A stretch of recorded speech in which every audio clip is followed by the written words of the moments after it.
Welcome back. Today, we're stepping into one of the most high-stakes arenas in clinical medicine, the fight against necrotizing soft-tissue infections, or NSTI. You might know them by their more dramatic names, flesh-eating bacteria or Fournier gangrene.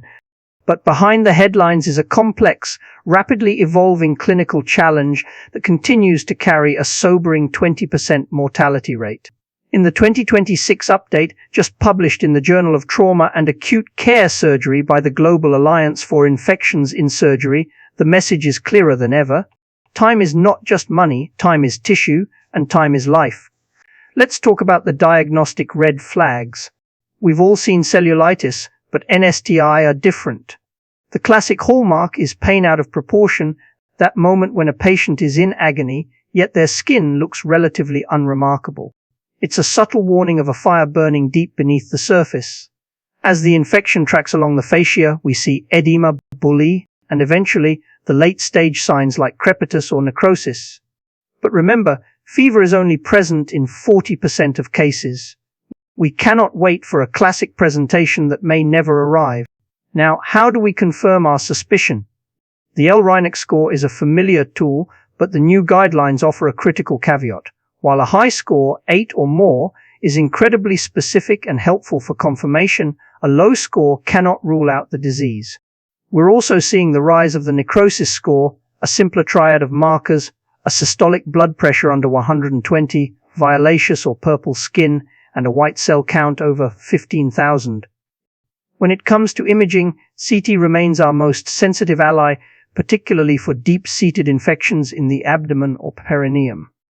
But, and this is a big but, if your patient is in shock, imaging should never delay a trip to the operating room. The heart of management remains the triad of source control, antibiotics, and organ support. The golden window for surgery is now defined as under 6 hours from arrival. Data shows that operating within this window can nearly have the mortality rate compared to waiting. The philosophy in the OR is moving towards skin-sparing debridement, removing the dead fascia while preserving viable skin to aid in later reconstruction, though frequent re-expiration every 24 hours remains the standard until the infection is under control. On the antibiotic front, we strike hard and early. Within 1 hour of suspicion, we start broad-spectrum coverage. We're often dealing with a polymicrobial cocktail, but Group A strep remains a major player. This is why clindamycin or linezolid are so crucial. They don't just kill the bacteria, they act as toxin suppressants, quieting the inflammatory storm that leads to shock. As we look toward recovery, we're utilizing advanced wound care like negative pressure therapy, and in specific cases, adjuncts like hyperbaric oxygen or IVIG. But as clinicians, we must remember that survival is only the first step. For our patients, the road back involves months of physical therapy and psychological recovery.